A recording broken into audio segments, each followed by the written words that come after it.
I work in Papua New Guinea, and I'm going to tell you about that. But first, I need to tell you a little about language change, and I'll use the example of the Romance language family.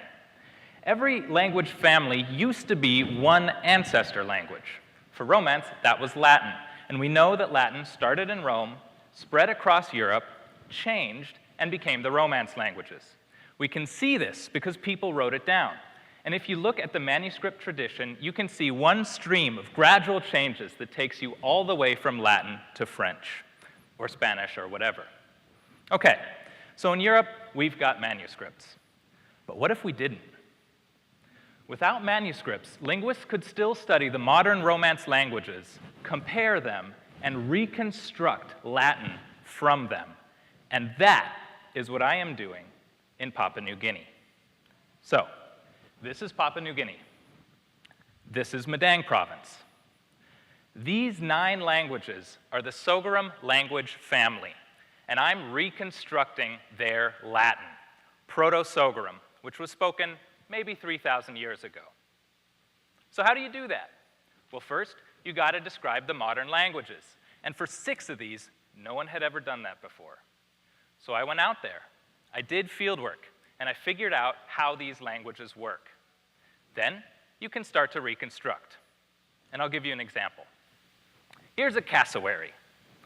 Here's the word for cassowary in 5 of these languages.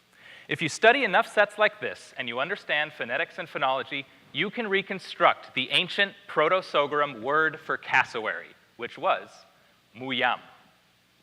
That's pretty neat. But we can do more than a noun. We can reconstruct verbs, pronouns, the word for that, verb suffixes, including an earlier today tense, and one that meant and then. And we can reconstruct the grammar, the rules for combining all these forms into the 3,000-year-old sentence, Ya muyam kan yuta nyin. I killed that cassowary earlier today and then ate it. Now, this is a marvelous window into human prehistory, but I've left something out. Like in Siberia, these languages are dying. And when they die, that window closes.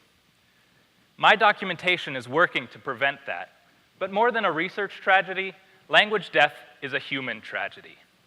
These are the words of Terraria, one of 10 Kursav speakers still alive.